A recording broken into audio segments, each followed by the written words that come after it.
You're listening to All Things 3D, where we talk about the world of fabricating, designing, and capturing in the third dimension.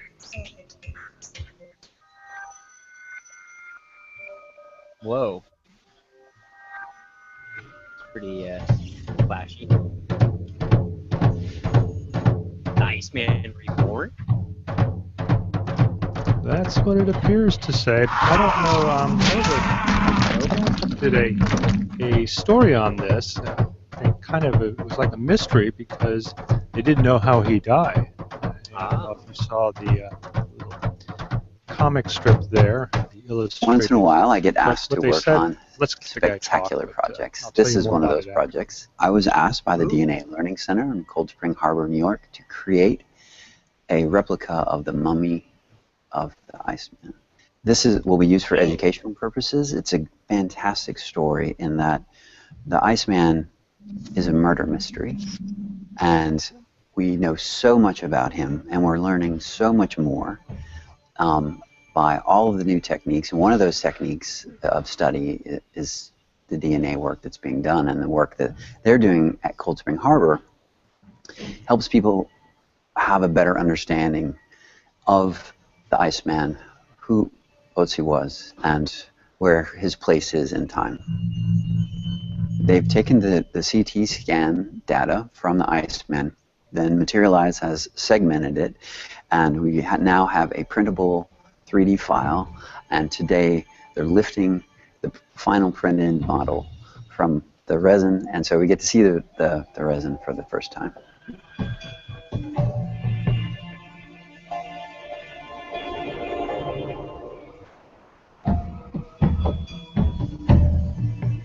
It'll be an exact resin copy of the CT scans, the medical scans, and it's going to be very exciting to see him lift out from the resin. I was lucky enough to go and look at the real mummy in Bolzano, Italy, and this will be my first view of the form that will create the basis for the final replica. The final replica is much more accurate when you're able to use scan data as opposed to doing analog measurements. So what it allows is me to work on just those tiniest of details, fill in the blanks of those details, and all of those volumes and forms are built in three-dimensional shapes. Oh my god, it looks so real. That's pretty gross. That guy looks pretty mangled, I'm not gonna lie. Well, I plan to talk a little bit more about that under 3D in Medicine, because obviously we can learn a lot from the dead, as we've mentioned before. And as mentioned also, if we bombard them with X-rays or CT scans, they're not going to mind. So we're able to do... Yeah. So we'll talk about that a little bit more. But I think Nova, if I remember correctly, had a great episode where they essentially turned it into a mystery because they wanted to know how this guy died. And as you could see in the panels that we just saw, he died violently, supposedly an arrow in the back. Oh. But what was very important is that he was completely preserved, or as preserved as you can be, for 5,000 years. They found food in his stomach still, so they knew what kind of diet he had. They knew that he was lactose intolerant. Because they also because they were able to extract enough DNA to be able to determine these things. So it was really incredible. I don't know. I'm skeptical. About what? Intolerant. Huh? He's lactose intolerant. How do they know that? Actually, they can. There's actually a genetic marker for that. Wow. Okay, you learned something. Yep. I guess. Yes. So, poor guy. Well, poor like guy. I said, okay. Well, Chris, we got another day here, so yeah, we do. Kind of fill us in what we're going to talk about today. April 22nd, 2016. It's week in review as usual. We're back for another episode, and we've got all kinds of obviously news items. You know, everything moving so fast in the techno world. Some VR goodies. You know. Some cool scanner goodies, some new scanner techniques some people are using, and then if you stick around, obviously the Print Whisperer will tell you another. I'm going to give you another little tip. that has to do with fixtures. So stick around. Yep. Well, as I mentioned to you, Chris, the theme of today is, is China going to be the next VR explosion? I know that we've got a few companies within the United States, notably Oculus and HTC Vive. But as we've seen with other products, the Chinese just slowly kind of push in there. If you want to buy a very good, inexpensive TV, there's several Chinese brands. You may or may not have known that. The Nexus 6P is a Chinese phone. So obviously, and it's very popular. It's made by, I think it's Huawei. I don't. I better brush up on it. But the other important thing is if you're looking for parts and small items, normally we head out to eBay. But today on the Spelunking in the Tech Cave, we're going to talk about navigating ourselves through AliExpress, which might be beneficial. It's kind of an offshoot of Alibaba, except as you know, Alibaba is more for B2B, so volume pricing. This is vendors, similar to eBay, but it's an offshoot of Alibaba, and I have started to use them over the course of about a year and a half now. And I'll give some tips and tricks on how to navigate and make sure you get what you need, because sadly, a lot of times you have to wait a few weeks before your product comes in, and because there still is a language barrier, and sometimes they don't completely look at their descriptions. So I'll fill you in on how to navigate them. Do you think they have like an equivalent to English where they like make fun of us too? Where actually, our English, when we make it Chinese, sounds super ridiculous to them. I will have more about that in a little bit. I know a few Chinese, and yes, that. Yep. So be careful. As they say, don't throw stones if you live in a glass house. I think that really applies. All right. Well, I'm going to get right into my first item. And my first item is, just so happened to be a company, Polymakers. Are you familiar with them? I am now.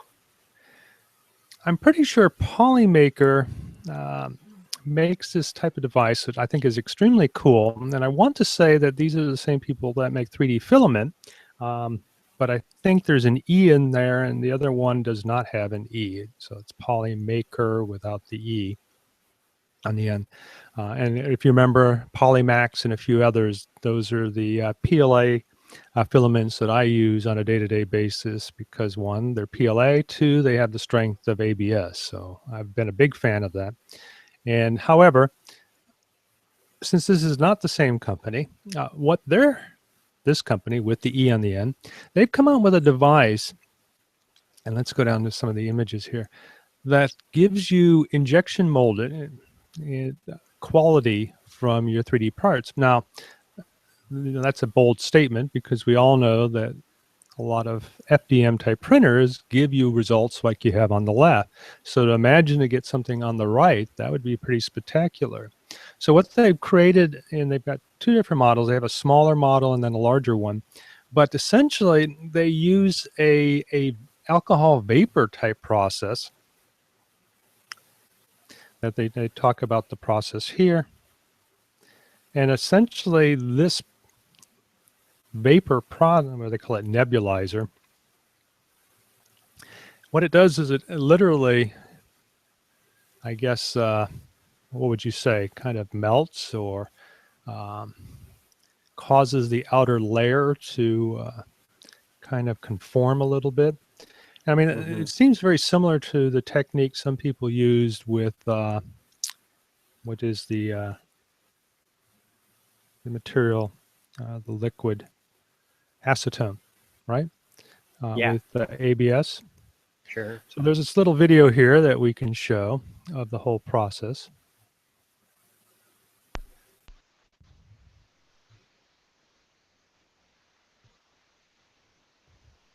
So you use their filament, which is called Poly Smooth, apparently. Oh, and then there's the nebulizer going over it, huh? So Crank it up. So there's the key. Okay. You have to use their filament, and their filament will allow the, obviously, probably smoothing by blending, I guess would be. And let's see if there's a little bit more information on.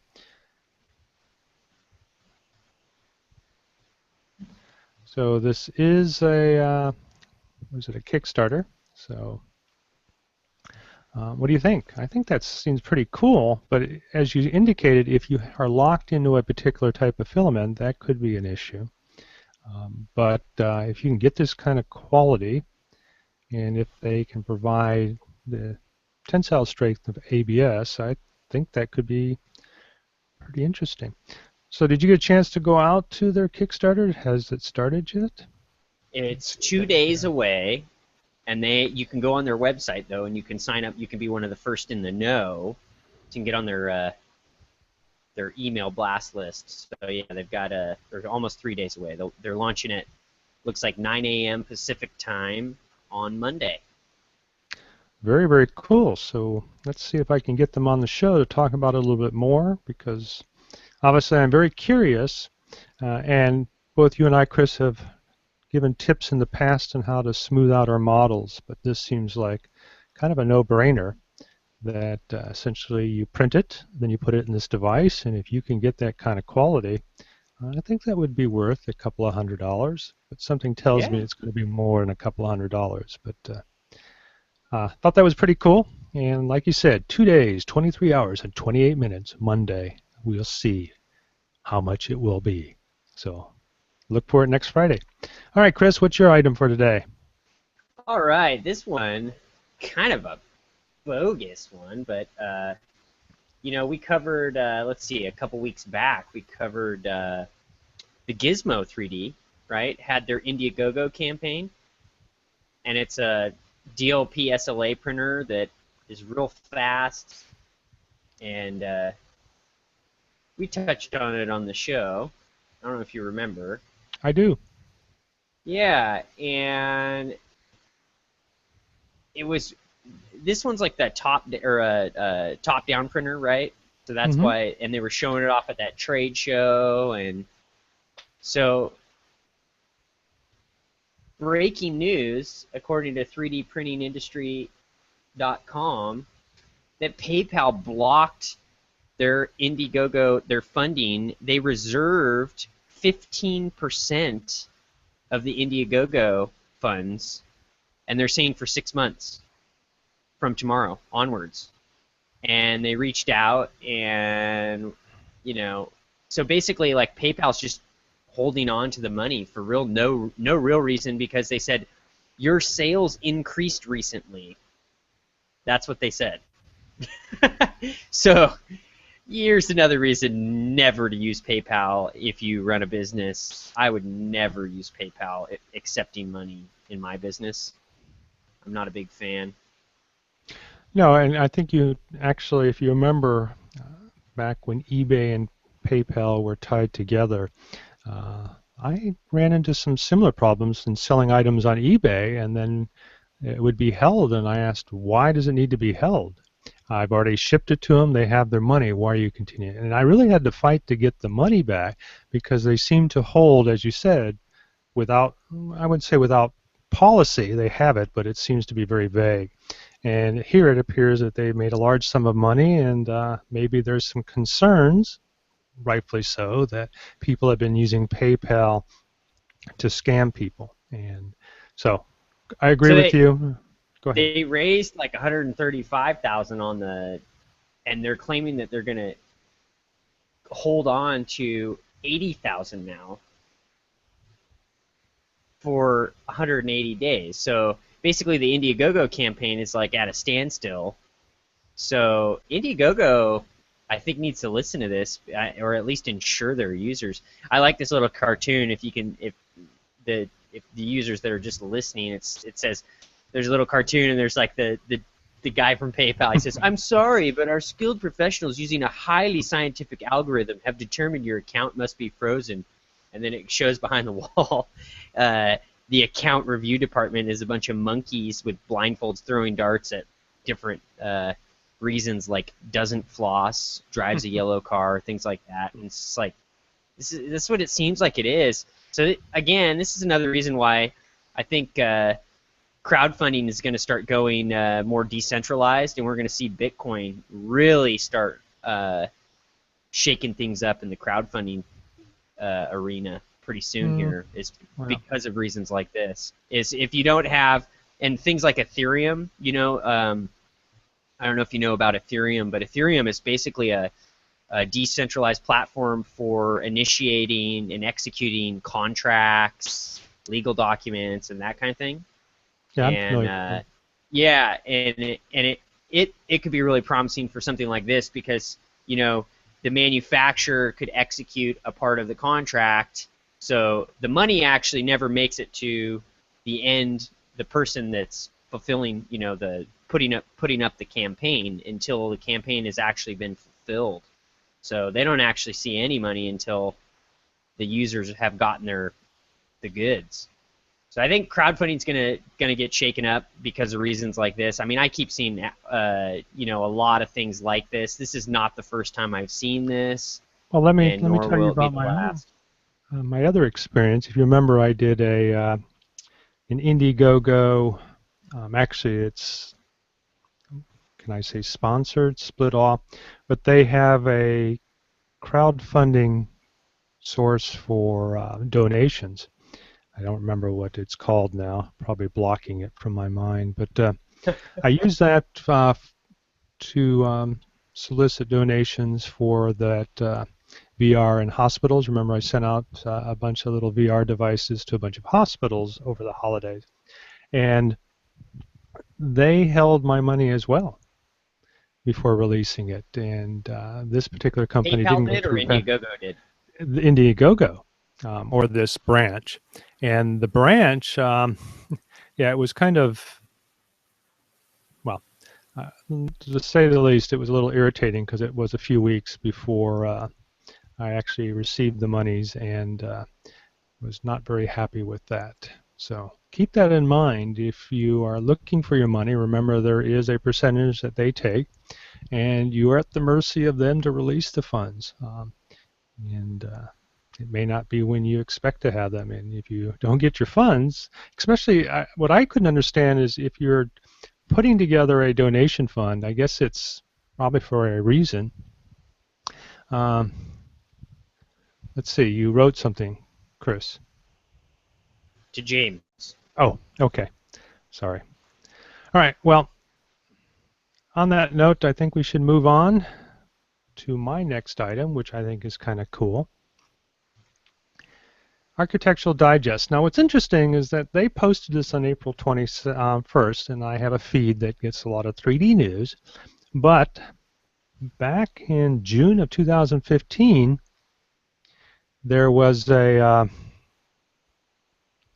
let's see, an article by 3D Printing Industry that covered almost identical this particular topic. And so this is, I guess, old news revisited. And I thought it was kind of cool. They've actually created a car they call the Blade. So let's say they actually identify the other company, but remember we've covered and they call it here a go-kart. But remember the Phoenix-based company Local Motors 3D, or LM3D, Chris, that created the 3D fabricated car? Yeah. So what's interesting is that this particular car obviously looks pretty good, and I'm actually looking at you, so I apologize, audience, for not staying on top of it, but this is the car. It's called the Blade. They essentially 3D print the, should I say, the frame, not necessarily the frame itself, but it's actually, what would you call it, like an erector set. So you essentially build these posts, the frame itself, and then you can interchange the components to create the frame. And then on top of the frame, well, the posts themselves are made out of carbon fiber, and then obviously you can cast your body, or however they did it. I'm not too sure if the body itself was 3D printed, unlike the other device. And looking through some of the other links that I have, which will be in the show notes, I did not see that to be the case. Are you familiar with this, Chris? No. Now let's go out to Blade.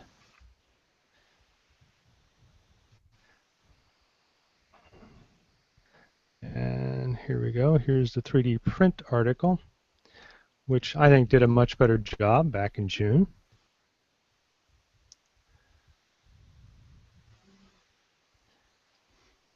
So here is your actual components, as they call them, 3D printed aluminum nodes. And here's how they construct them in order to make the chassis. And then they have the end result there. So I'm a little confused if the entire body is 3D printed, or is it just the nodes that are 3D printed? So, you know, it does look like, what, a fiberglass body of some sort. So, I mean, they do have a little video that we could watch, but it does, from what I gathered, yeah, I think it it might be appears the node. just the nodes that are 3D printed. So unlike the other car, not all the components here, I believe, are 3D printed. It does look pretty cool. I have a feeling it'll probably be way more than I could ever afford in my lifetime. But So this guy has a backpack on, and he's carrying. So pretty much everything, every part needed for the chassis of the car is in his backpack, and he's holding it on his back. I was like, why is this guy wearing a backpack on a video?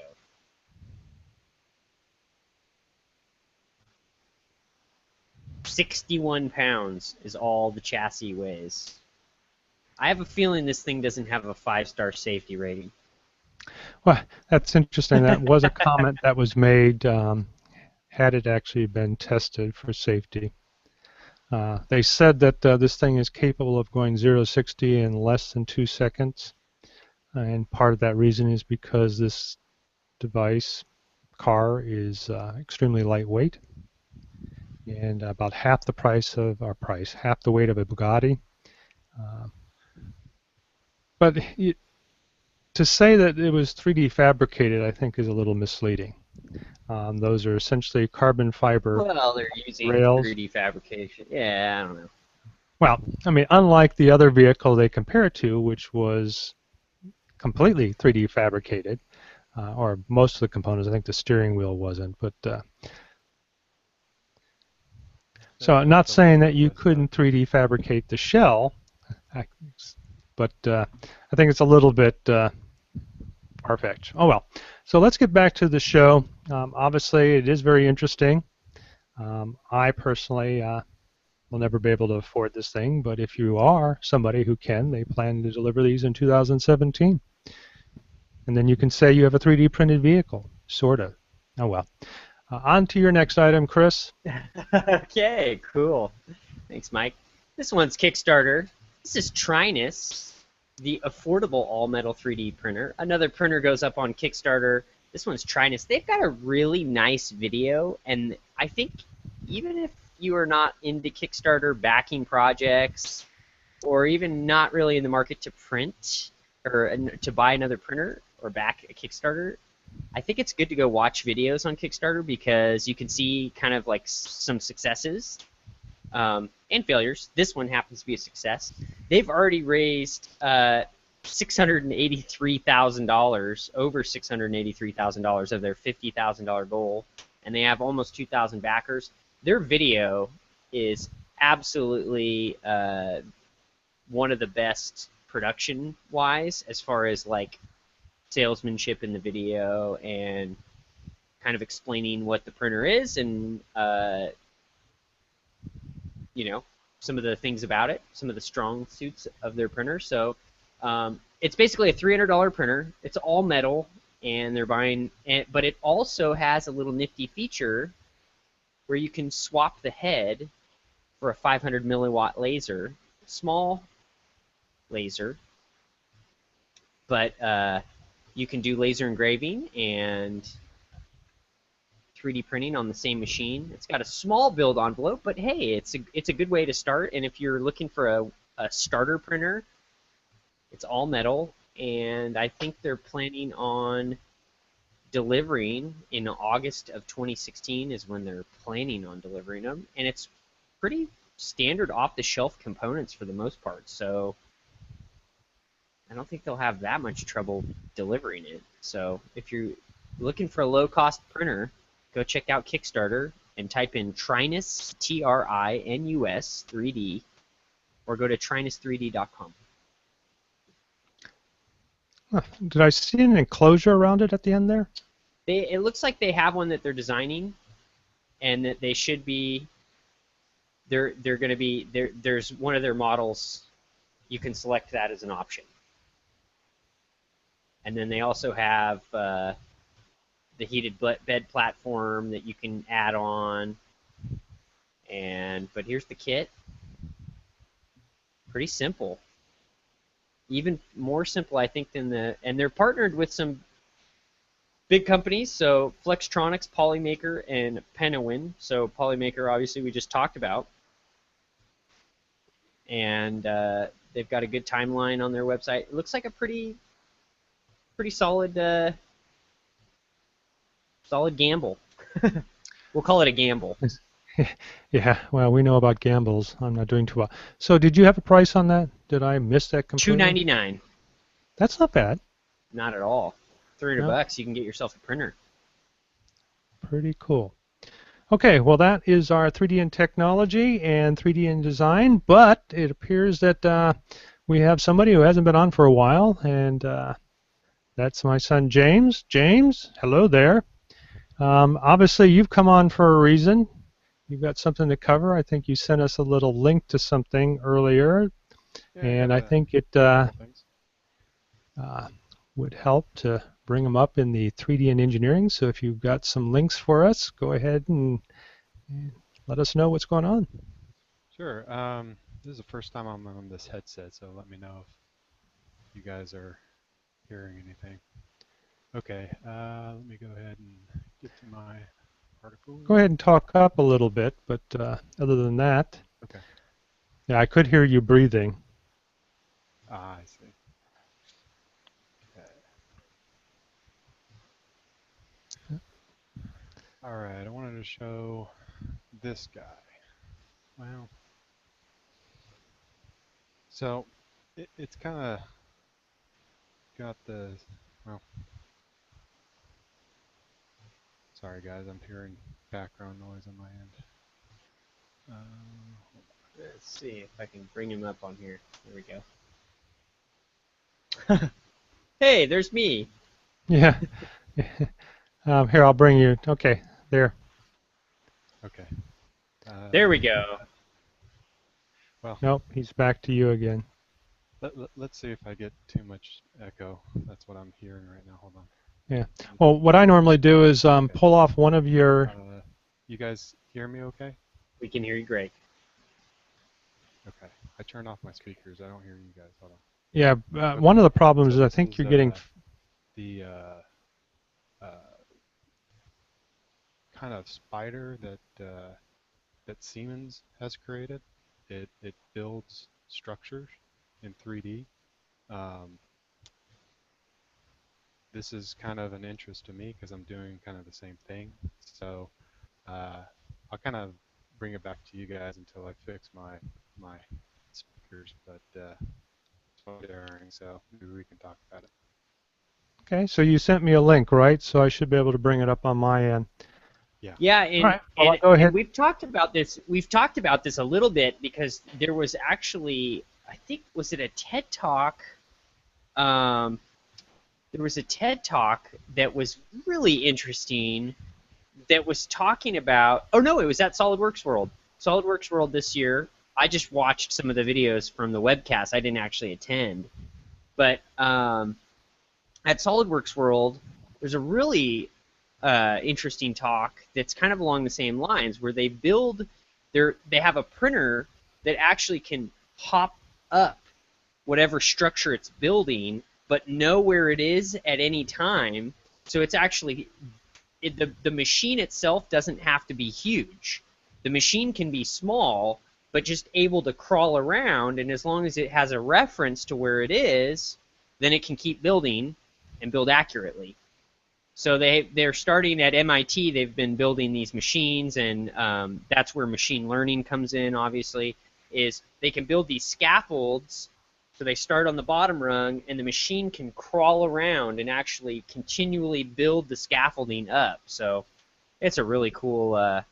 This is like a really cool field of research. I think this is an amazing thing to bring up. And Well, this is as James something that I'm hinted, working on. Yeah, so not exactly the same thing, but don't want to let out too much information. yeah, I was going to say very briefly that James has been working on something very interesting as well, but I won't spill the beans until James is ready. But yes, I think there's a reason that he brought this up. So let's see. He also had one more item. And let's see if I can bring that up from 3ders.org that looked pretty interesting. And James, can your mic, does it still work, or do you see it on my screen? Okay. Yeah, let me just turn off my volume to my speakers. Okay.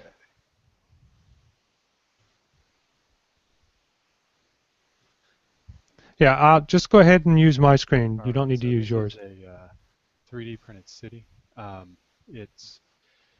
It's kind of cool in the sense that this is kind of what I do for a living. I do electrical engineering for commercial construction. So I've been taking an interest in building models of buildings, actually exporting it from software called Revit that most architects and electricals use. So this was kind of interesting to see how they did it and kind of the magnitude of how they did it. So Wow, and look at that diorama. They have like this cartoon thing. I mean, they have some like graphic artist juju going in here. Look at that. That's a cool little. Oh yeah, and then they've got it all pulled up in Revit. Wow, a lot of work. This is not like your everyday project. This is like hours and hours of work. And then to separate it all for models to 3D print it, man. I'm actually going to be printing a Revit 3D model for a client, so I'll let you guys see it when I finally print it. Yeah, that would be good. Bring it up and kind of tell us about the process. So, as you guys know, I used to work for a multidiscipline firm, and Revit was just coming on board at that time, and so I guess I'm dating myself. At that time, Architectural Desktop was the product of choice for our architects, but they had to work with the civil engineers as well as planners, and they all used different versions. And Revit kind of came in to create a product that allowed not only the ability to create multi-layered systems that multiple disciplines could work with, but I think there's also a 4D component as well. So you can actually use this to show your planning stage so that you don't have conflictions between different contractors and construction, which I guess is like the disease in any large scale fabrication, manufacturing, or building, is ensuring that all your contractors are there when they're supposed to be there and their particular items are being built. Otherwise, other items will come to a halt. So lots of money has gone into that. There's some work at Stanford back 10 years ago about this whole process. So thought it was pretty interesting. So James, you'll have something at a later time for us, correct? Yeah. Okay, Chris, are you up or am I up? I'm up. Let's do it. So, 3D print. This is from 3dprint.com, one of our favorites. 3D printed microscope chamber cuts costs by 50x. What? So apparently they've come up with this new way to immerse a lens in transparent oil with a high refractive index. Apparently, I have no idea how this works. I'll just be honest with you here. and I know you know a lot about glass, but this is pretty I'm tricky. They yeah, I'm figured out a actually way. familiar with this too. So Yeah, they figured out a way to basically make the cost of these really expensive, typically these really expensive lenses for microscopes, and now they have made them super cheap. So now, like, everybody in their classroom can have one because they can 3D print the thing for a lot less money than they yeah, I typically saw would this need to. too, and I'm glad that you picked it up. Um, what yeah, if you can see in that illustration there, essentially you have a glass cover, and within the glass cover you have uh, the actual, I think, layer of what's the material that they use. But essentially, that's what creates the lens. What do you want to call it? Curve, shape, and depending on how much you modify that, you can create a shape that is fluid and provides a high degree of accuracy. And it appears from what I'm looking at here, the 3D printed components are what the upper body and the what other component there? Just the upper body, right? I guess the cover slip, but they can print this thing for a 50th of the price that a normal one costs, which kind of shows that maybe some of these microscope companies I are was kind of about to say, gouging a little bit. well, that's really interesting, and nothing against Thor Labs, because Thor Labs provides my lens for my 4 eyes. But I have noticed, for instance, like when Google Cardboard came out, the lenses for that, the initial version plus their 2015 version, has plummeted as far as the cost of that because of the manufacturing to create so many of them. So if you're buying in small quantities, the price can be up to 10 to 100 times more than you can if you can find a component that's been manufactured in the thousands and millions of parts. So I agree with you, and I think within the microscope, it's probably even more of a, may I say, markup. But at the same time, maybe the engineering level wasn't there in order to provide this. And now with the 3D manufacturing that we have to our own disposal, and like you have your Form 1, I'm sorry, I have the Form 1, you have the Form 2, I can see that that the ability to create components with enough resolution might be beneficial here. Okay, All dead right. silence. Yeah, and All right, here well, I'm going to move on to my item, which was how I started this. So here I go. oh Replica of God, a not the 5,000-year-old Iceman. Iceman. Huh? I'm sorry. Not the Iceman again. God. Well, what isn't mentioned here, this is the artist that created a reconstruction of what this particular Iceman would look like, based upon what we saw earlier, the CT scans and the actual fabrication of his mummified body. But this was, I guess, what they determined him to look like. He looks like a lot of these guys I see hanging out on near the walls at San Francisco. I don't know. You know what I'm talking about, Chris? But He's not a hobo. He's an Iceman, all right? uh, well, I guess you have to be a survivor to live on the streets too. Oh well. Oh yeah. So, I spent a night but on the streets of San Francisco, and it's a brutal life. You you almost have did. to Well, be an Iceman. that's a story in itself. Oh well. But Yeah. essentially, they describe how they created it. Actually, this article isn't very that elaborate. So, but not only did they recreate this on what he's assumed to look like using 3D processing, but as you saw earlier, in order to create a 3D replica of the actual mummy, they used looked like a very large SLA machine. I mean, it looked like a liquid. Is that not what that was, Chris? Yeah, like the biggest SLA machine I've ever seen. They had like Probably had like 100 gallons of resin in it or Yeah, something. It was that ridiculous. thing. Well, we'll have to go out and find out I know what how that much I was. pay a liter. I pay a lot per liter. God, I can't imagine how much that thing costs to fill that thing up. Well, I can't imagine what the price of the machine is. Well, No we'll look one, into that no wonder later. they're looking. No wonder they're looking at ways to float resin on top of salt water, right? Yeah, Save. well, we discussed that process, and I don't think that actually went very far because the quality just wasn't there. But back to this, there, like I said, I believe it was a Nova episode. I'll put the link in the show notes, so those of you who are more interested to find out about this guy, we can learn a lot from our past, especially 5,000 years ago. But yeah, he had a Sony Walkman. No, kidding. Okay, so on to the next item, Chris. All right. A Stony Walkman. This one is Good one, James. make a 3D scanner using milk, because why the hell not? And I'm not even joking. This is actually pretty interesting. This came from Gizmodo, actually based on an Instructable by a user, Yenfire. And he has figured out a way, Yenfire has figured out a way to use photographs.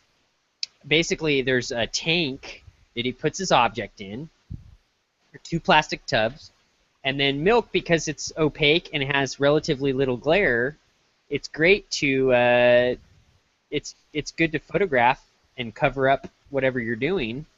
So what he's figured out is he can set a time lapse that's linked to the motor or to the pump that's pumping the milk into the secondary vat, and then what it does is it releases a little bit of milk, takes a shot, and then you get a nice little cross section of your model.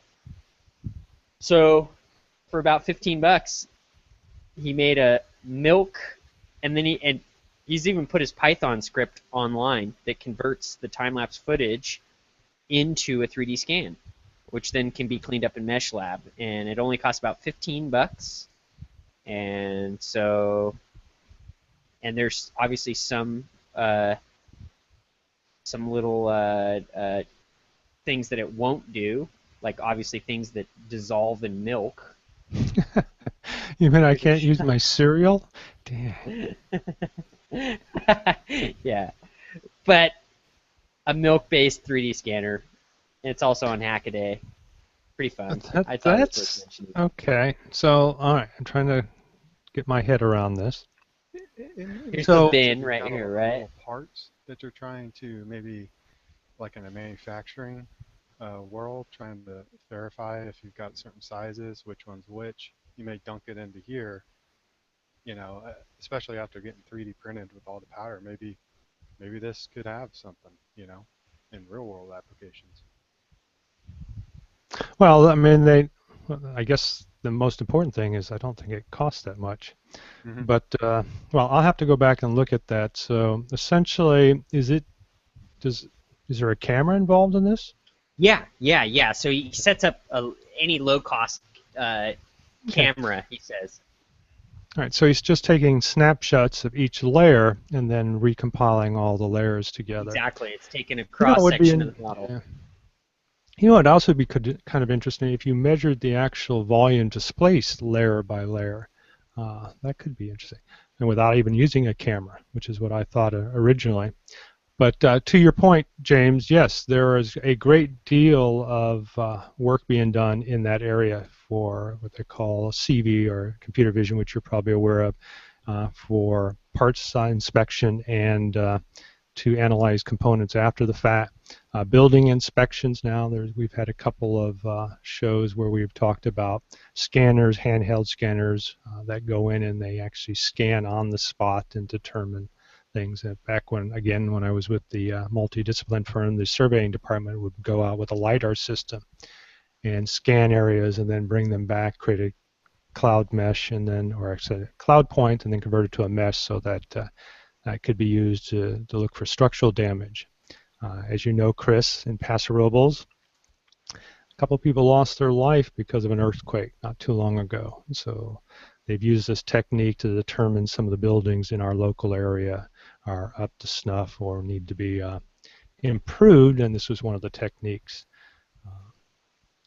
So yes, 3D scanning is becoming more and more important, and I think I said this was the year that 3D scanning would become more prominent.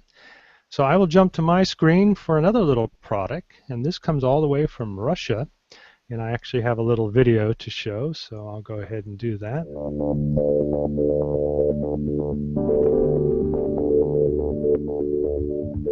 But what I thought was interesting behind this device is that you kind of leave bring your own scanners up to you. So essentially, you can hook up your own scanners, and it has both, as you can see, those scanners themselves and vertical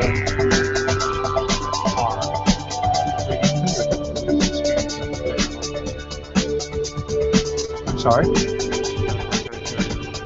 Chris, are you having a hard time hearing me? Yeah, the video is really loud. There we go. Just turn the video down. There you go. Yep.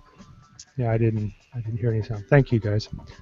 So, if you didn't hear me, essentially, I don't know they have a model that includes these scanners, but you can bring your own scanner modules. As you could see there, that looks like it was the ASUS Action that was hooked up to it. It not only rotates around the object, but it has a vertical gear. Actually, it looks pretty compact as well. And then obviously a kiosk type operation to control it.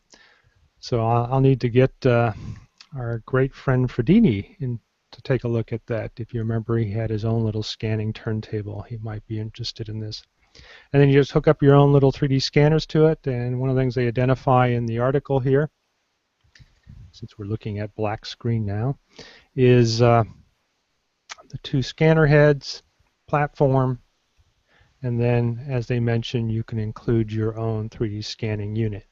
And it looks like here they have a position for two of them on each side of the object, and then it rotates around.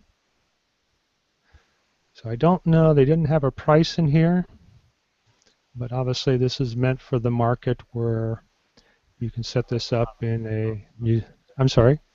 I like those coffee mugs right there. It looks like they're in pain. With their head.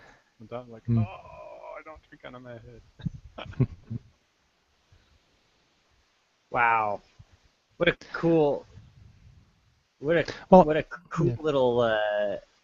scanner, though. I mean, like, that's a cool, it looks good. It looks cool. Yeah, it looks really good. And the fact is that they didn't dwell on the actual scanning heads to create just a platform. Hopefully that'll keep the cost down.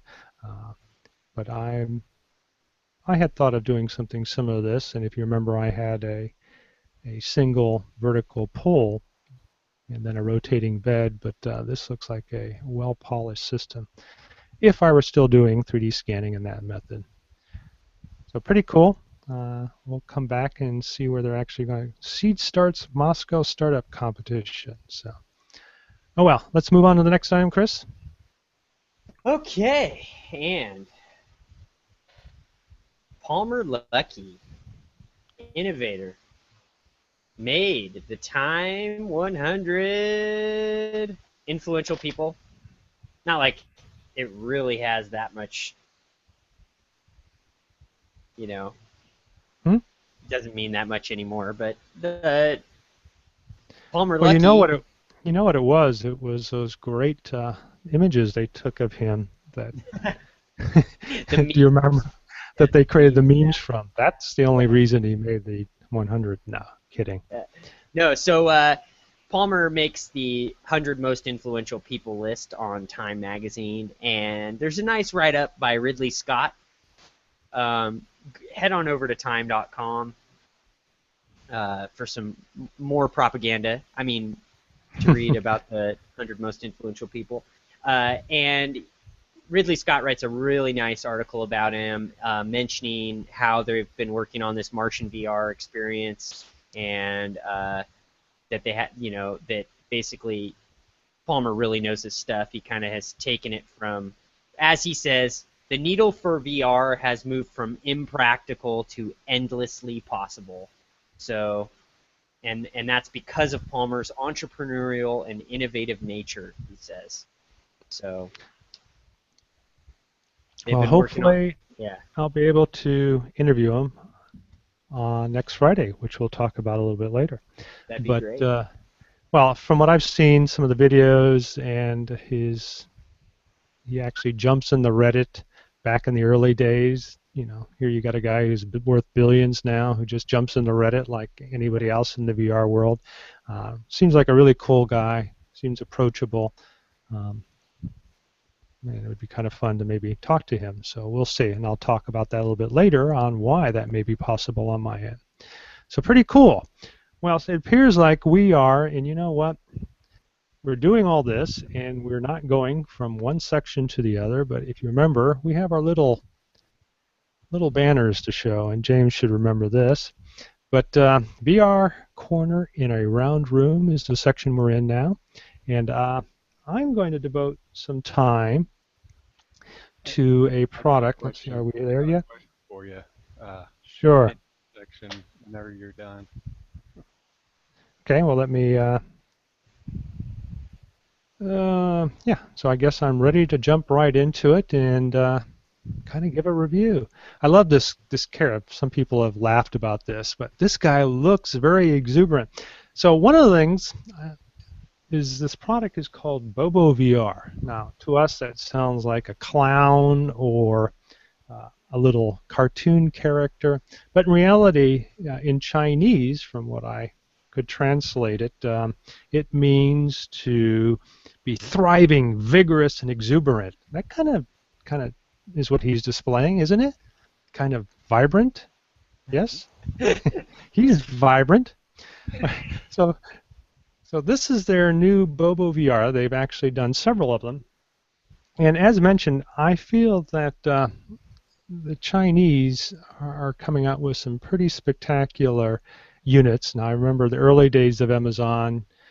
They had what they call their cardboard compatibles, and a lot of their products just were kind of marginal, but you're starting to see some really neat stuff coming out of China now, and this is one of them. In fact, I'm going to give a little review here in a moment, but let's go over their website. So it's called the BoBoVR, and I like this. Somebody laughed at it. Here's a father and son watching something with their headsets on the couch. I don't know. That just seems a little surreal. We're all going to be just wearing headsets sitting on our couch. No TVs anymore, just the headsets. And they both have their cups of coffee. I don't know. Some people laughed about that. Total immersion, 120 degrees, large visual. Has built-in headphones. It's lightweight, has an audio.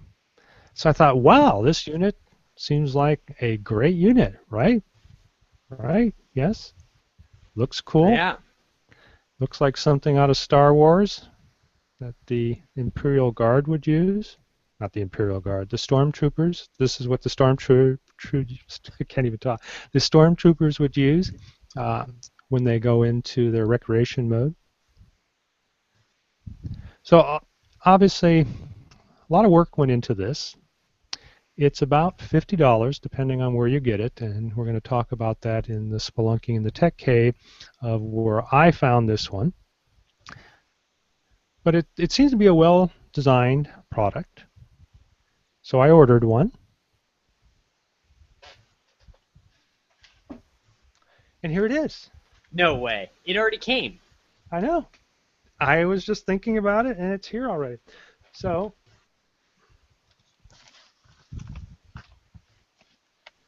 let me sit back on my couch and enjoy the ride.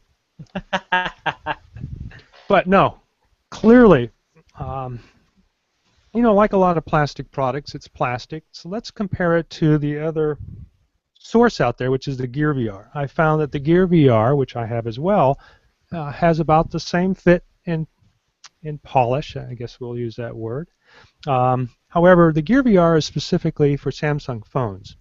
Now, there are some advantages to the Gear VR. One, it uses an external IMU, and it also, what else does it have on it? It obviously has the Gear VR system, and they've modified the kernel in their phones so that you get some better performance for VR. So if you have a Samsung phone, I probably would recommend you stick with the Gear VR. However, if you don't have a Samsung phone, or if you have an iPhone, you might want to look into this. Now, of course, you don't have an external IMU because, as I have found out in the last few months, not too many people have done that on an Android or even iOS device.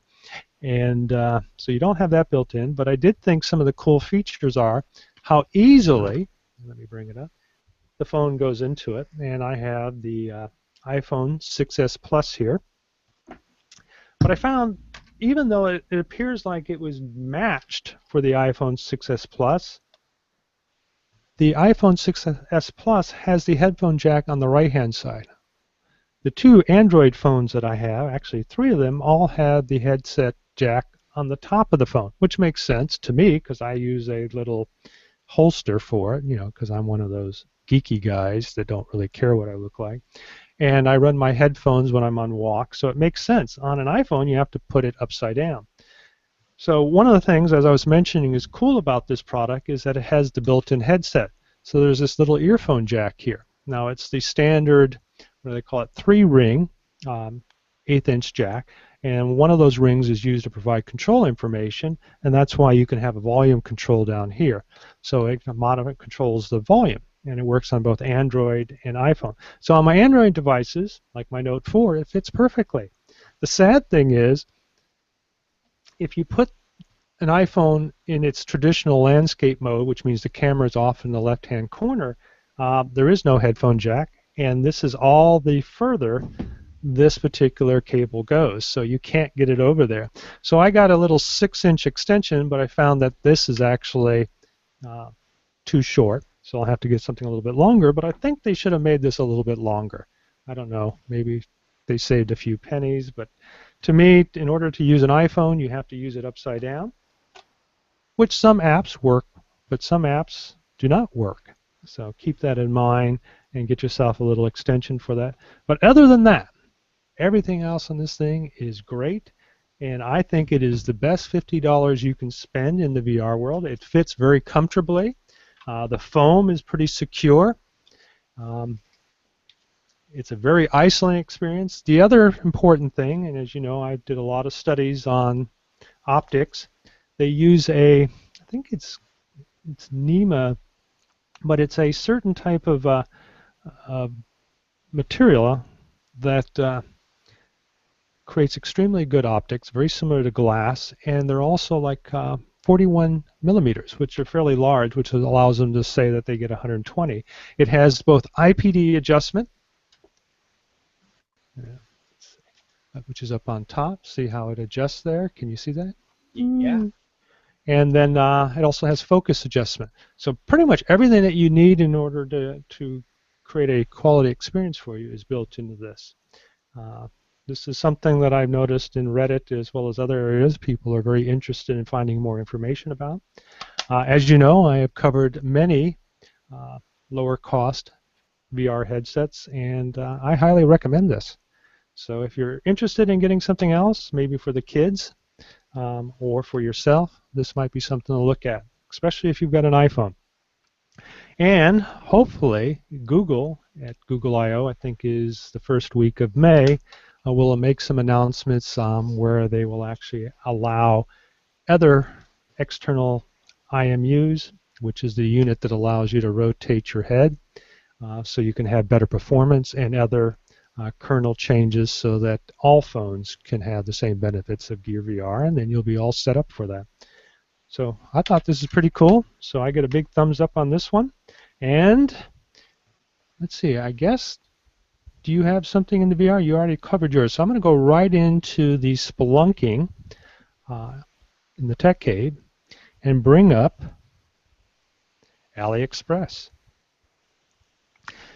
So if you remember before the show, Chris, I asked you if you were familiar with AliExpress, and you said you were not. Well, I'm AliExpress. familiar with it. I just never use it. Okay, I'm sorry about that.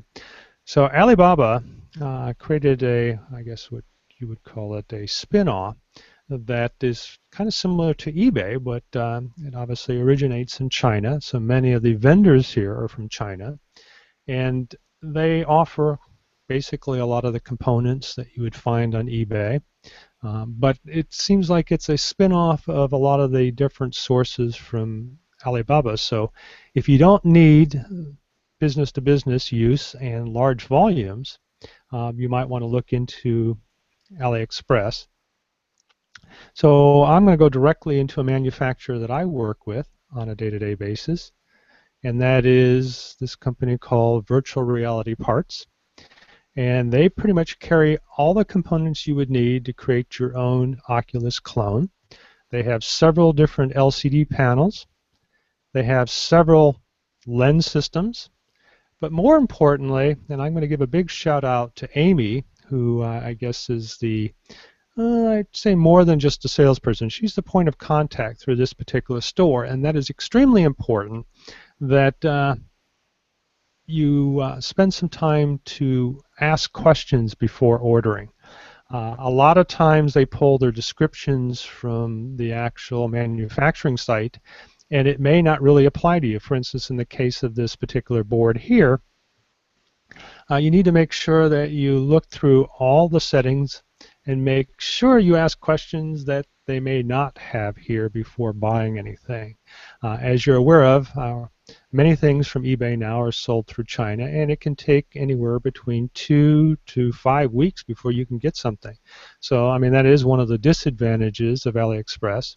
And then once you get it, even though they do have buyer protection, and I do know for a fact that it works, I had one person send me some lenses that identified one thing and they weren't, and waited 4 weeks for them, found out that it didn't work, but I was able to get my money back. So they do stand behind their stores here, so if you do have issues, you can use the disputes through AliExpress.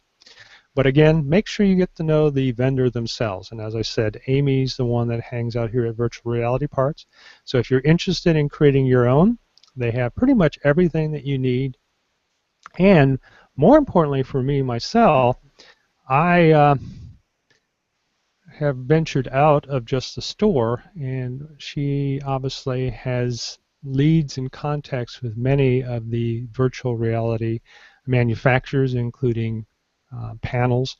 So she's able to find out more information than I could, going directly to the manufacturers in some cases. You know, like, hate to say it, but there is bias, I have found. And sometimes being in the inside helps you find things that you need. So if you're interested in virtual reality, go ahead and contact Amy. Just mention Amy when you write to them, and she'll do you well. So again, AliExpress is a great location for all kinds of things. If you don't need a large number of items, I would compare them to eBay though. Sometimes the prices are the same. Sometimes your pricing may be a little bit more, but they may have a stateside location if you need it quicker. But if you don't, I have found that you can normally save. If you use their app, you'll actually save even more. One thing that I've identified that many of the Asian communities do a lot of things from their cell phones. So apps are very important, and they give discounts for using them. I don't know what the benefit is on their end, but obviously, if you can save a few bucks, go ahead and move forward with it. And even though I'm talking about virtual reality parts here, some of these parts are available through others, so make sure that when you do your searching, you look at multiple locations. And you'll find a lot of different things. Kind of a fun place to go if you're into that kind of thing. So any questions from either two of you? No, I'm going to have to check out AliExpress and just, I guess, test it out. I mean, I'm just so, you know, eBay, it's like there's like this, I already have rapport kind of thing, right? You've already got this feedback thing, so it's kind of like new waters. But hey, I'm willing to try a new sea. Yeah, well, like I said, the main thing is make sure you read the descriptions, and if you have questions, make sure you get a good response, and maybe that doesn't always work. So, not saying you're going to get burnt, but you may waste 4 weeks and finding out that you're not getting what you wanted, but keep that in mind. All right, Chris, I think it's time for dun, dun, dun, the print The print whisperer. whisperer. Okay. Yeah, Awesome. I got Thanks, a Mike. thing going on though. So the print whisperer wants to talk about fixtures today. I want to talk about fixtures. If you don't know what a fixture is, carpenters often refer to fixtures as jigs. They still, even in engineering, they still refer to, sometimes they use the word jig, fixture, interchangeable. And they use them to automate processes, lay up batches of things, or just generally hold a work piece that you're working with in a stationary position so you can work on it. Or like if you were going to do a secondary manufacturing process. Or if, let's say you had a piece that you needed to cut that was really had like some compound complex angles or round surfaces, and you needed it to sit still or flat so you could laser engrave it. So you need a fixture. And 3D printing is absolutely perfect for printing fixtures. It's actually, I think, probably one of the more preferred methods nowadays, and I do a ton of these. This is actually a huge part of what I do on a daily basis, is make jigs and fixtures for people that are in manufacturing. So usually what I do is I start with my part in SolidWorks or whatever your CAD program is, and if you have the part in SolidWorks, that's the best, because then you already have the 3D geometry there. And then what you can do is you can start to envelope the part with like a box that sits flat on a table.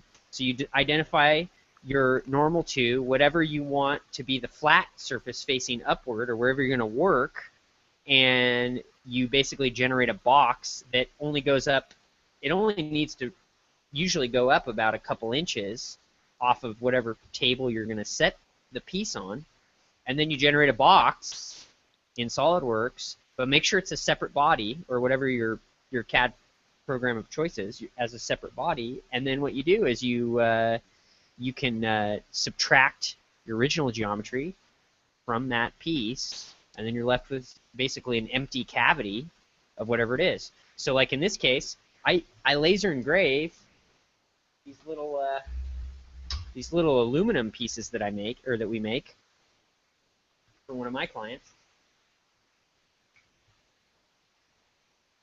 But the fixture is actually this big giant block. I printed this on the Taz, and this is a 50 up. So what this block does, so I basically patterned this piece in SolidWorks, and I've got a pattern. This is a 10 up, and then I've got a 50 up. And I can just tell SolidWorks, okay, just lay out that linear pattern, make me a 50 up.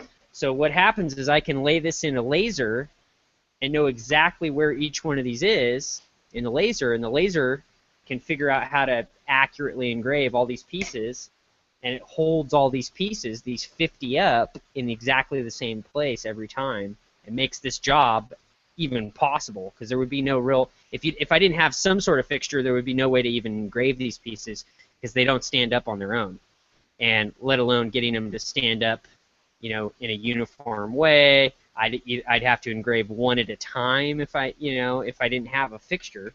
This 50 up lets me pop this in. The laser goes for about 25 minutes engraving all these, so it takes about 30 seconds a piece, or does that work out? Yeah, about 30 seconds a piece. And then it gives me a beep. I flip the units over, or I have a second fixture that I've already populated with all the pieces, and then I pop that in. And it just saves a tremendous amount of time and effort, and even makes stuff that wasn't possible. And 3D printing is a great way to print fixtures and jigs for working on your work pieces. So don't forget about that. Use it. No, I think I remember when I first met you, that was one of the first things that you had showed me. So I'm thinking, oh, Yeah. that's no. And I have a bonus secret tip that's even okay, better well, than this. let me ask one more, and then you can get into your bonus. So how much clearance do you allow in your subtraction?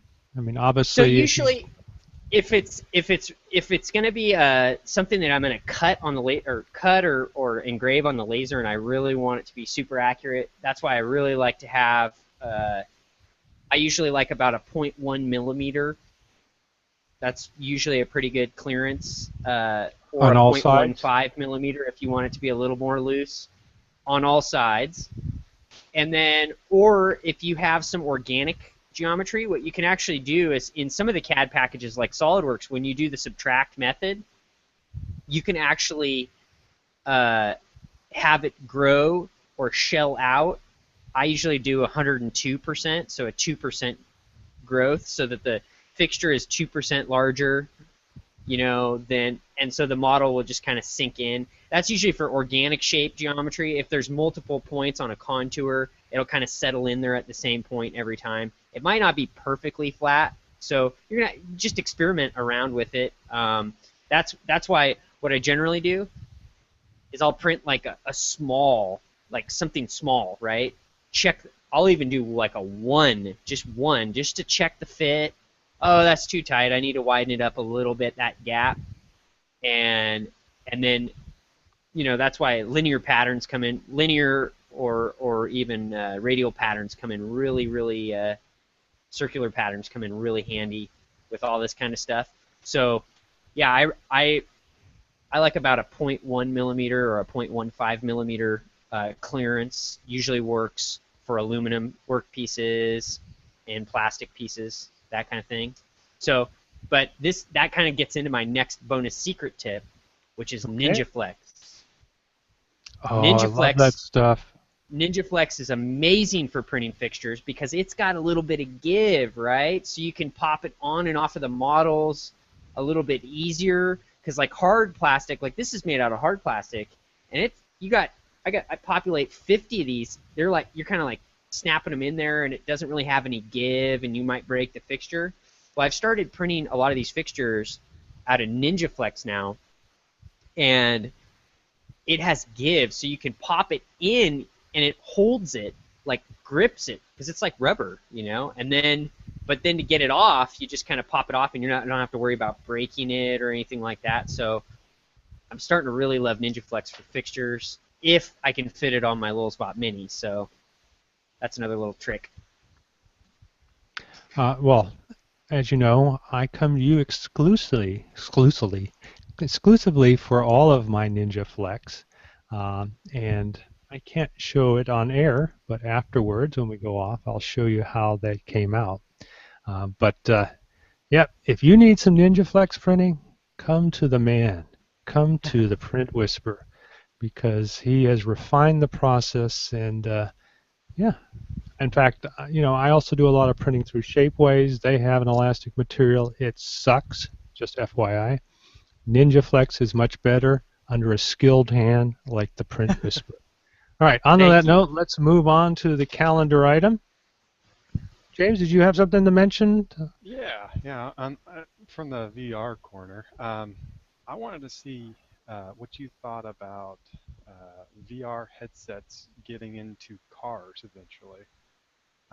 I know, we have the autonomous navigation cars going on right now, and it seems like litigation-wise they're allowing it, but VR in a car where you have the cameras on the outside, maybe a window up front, window in the back to cover the wall, and you've got this headset on your eyes that looks through cameras instead of actually out the window.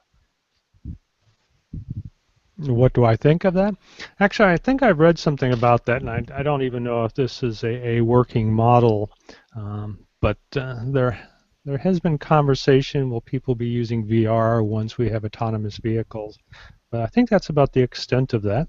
However, that's an interesting question I could pose to people when I go to, which I'll be bringing up in a moment, the Silicon Valley Virtual Reality Expo, which I don't know if you're familiar, but I guess there was a big meetup called Silicon Valley VR that's grown into this much larger. I think Oculus has gone there several times, and they will be there again. But yeah, that's an interesting question. But I did read about that. The concerns I have, I mean, I guess first, why would you do that? Why I'm not thinking use? there's a couple of reasons. I think it could eventually be safer. You could actually put some information into what you see, depth, maybe some info that pops up that tells you of a wreck. Also, maybe depth information. Maybe it could tell whether a crash is about to happen. Maybe alert you if a person walks by, highlights them in red. What I was thinking was maybe it'd be a combination to where if the camera goes out, then somehow you're able to look regularly. You know, uh, I was thinking about Google Glasses, where it has the VR and um, uh, you're able to see out. But I'm thinking more the whole VR headset. But somehow, if something fails, it defaults back to maybe a camera on it that um, So you're could looking be at something more from a mixed reality, and there are several companies. Obviously, one of them is Microsoft with their HoloLens, and then there's another one we've covered, which the name escapes me, that has a visor that just projects information, and then we've talked about Magic Leap. So all of these will be probably the direction you're looking at, which is having information available in space in front of you, but still be able to see the real world. So that way you would have that augmented information. So yes, I do think that is coming. And if they can shrink it down to a level that you don't have this huge thing attached to your head, and the processing power built in, or maybe you plug it into your car, who knows. Yeah, I do think some people have talked about it. I don't know if there's been any practical uses of it, but okay, interesting. Right now, I that's guess, what my weird mind thinks of all the time. well, maybe there's some similarity between us. I don't know, maybe. Oh well, let's get into the calendar real quick and talk about what's going on in the 3D print. We're at almost the end of April, going into May, and I think there's somebody's birthday coming up in May. Don't know. Maybe James on the 4th. Don't know. Maybe. Oh well, I think that's the reason why he came on, just so that he could remind me of that. No, kidding. Don't need to be reminded. However, at the end of this month, we are looking again in, what are you looking at? Maker Faire in the United Kingdom. Shanghai has something coming on the 26th and the 28th. And Germany. Germany's a nice place. 27th and 28th. And then on the end of the month, we have the Maker Faire in Paris. So yes, this is the month of Maker Fairs. In fact, I think pretty soon we will have the Maker Faire in San Mateo, which is the very large one on the West Coast that I went to last year for 3 days. Don't think I'll probably do that again. It was extremely exhausting, but tried to hit every booth there. I don't think I succeeded, but there was always a lot of stuff. So actually, again, my memory's failing me. Our guest from last week, do you remember his name, Chris? How mean? Homeen. Homeen. There we go. Homeen, I mentioned to him to maybe head up there with his fantastic printer, and he may come and pay us a visit if he does make that journey. So look for him at possibly before San Mateo's Maker Faire. Hopefully he can make it there so we can actually see his cool SLA printer in the works.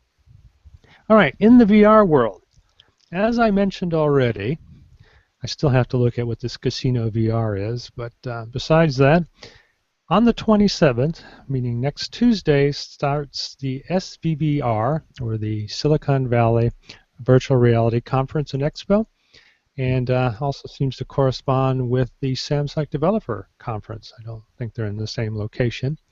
And it'll be 3 days. I actually will be covering it on Friday live, probably when they open the doors from 10 a.m. to noon. So if you're interested in joining us again for a live stream at by between 10 and 12, as you know, I've covered it with my little Logitech webcam hooked up to a, what do I use? My Verizon little USB type. Geez, oh well. Losing it today. That's what happens when you don't sleep. You're not very smart. Oh well, back to the point. I will be there. I will be covering a lot of things at the conference, so if you want to know more about it, please join me. And I hope to actually find Palmer Luckey and talk to him. More than likely not. I remember at GDC, let's just say Oculus has kind of grown a little bit. I guess getting lots of money from Facebook has helped them not only provide larger booths, but making it very difficult to talk to anybody unless you have an appointment. So maybe I'll work on it this Friday. Okay, so that's about it in the calendars. Anything else from the two of you? No? Not that I know of. We will. We can close it down. We will pick it up next week, Mike. Appreciate all our listeners. James, great to have you again on the program. Hope to see you soon. Yep. And we will see all our beautiful listeners next week on another episode of All Things 3D. Bye.